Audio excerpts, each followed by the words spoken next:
go. This is what we're gonna do by the land version. How to get around units that are fort camped in forts, but on land, and you know, in a straight line like this. So you got obviously him right here. Says about 3,000. Says about 900,000. Which says about 100,000. Okay, and I have my 2 units right there, and I'm now going to declare war. But I can either go around him and avoid his forts. You know, go to the capital, or I can go through the gaps right there, or and avoid his forts right there. Let me declare, and I'll show you what I'm talking about.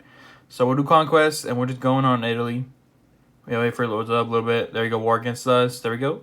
And we're going to now go into Italy. But you got to see how we're going to easily do it, and we're going to go around. So we just go around and slip past him. So in a lot of games, if somebody is using forts, you're going to usually move your troops around them to avoid even being in a battle with them, because that they have a buff from the fort that gives them, they still wreck your units. And I only have 100,000 units, so if I go around and say if I take a capital from Montenegro or Bosnia or Serbia, and I have extra troops here, if I take those, then they can move their troops out of those forts. Then I can move my troops to fight the troops that are moving out, so I can actually encounter them, destroy them, and then move out. So you see I'm going to take the city Plevin.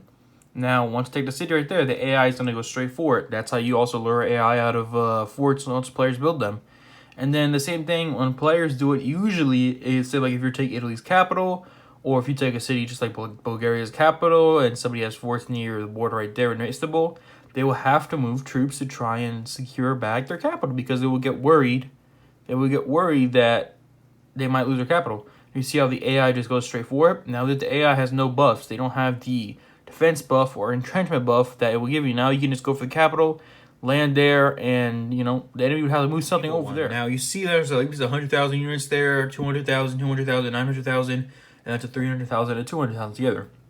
They all have forts. So almost all the cities that are on that border have forts. Okay, but guess what? Guess what part is open?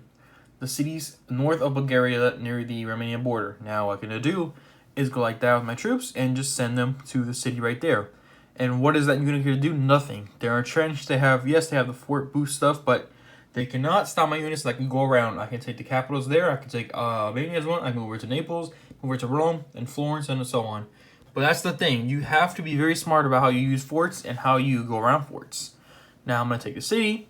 Now the AI is going to swarm my my unit in that city. But you'll see what it's going to do. They're not always going to have the best buff ever. They're not going to have the best defensive buff, because most of these units are probably mass attack. Most people put mass attack units inside forts because they get a lot of good defense and they get the same buff. And mass attack means that the units are very cheap. They have very low experience. But you see in the battle, mass attack, my stuff just landed and they're destroying them. They're going to be at least... their enemy stuff is at least like maybe 3 million or 1 million in the same place. But they're losing right now. They're getting clapped by my units that are mass attack units that have basically no training, but they're already death head.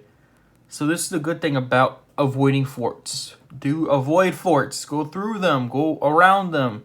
Go through the gaps that they may. Go land near other cities to distract them, to pull their troops over. Like, I'm destroying his army, but I died. And I'm going to check the casualties, but, you know, the army's very weakened. 1 million losses for them. 900,000 losses for me. See, and I avoided the forts. I avoided taking unnecessary losses. Do not engage forts if you know you're going to lose. Or if you think you have overconfidence, do not engage forts anyways. Just go around them.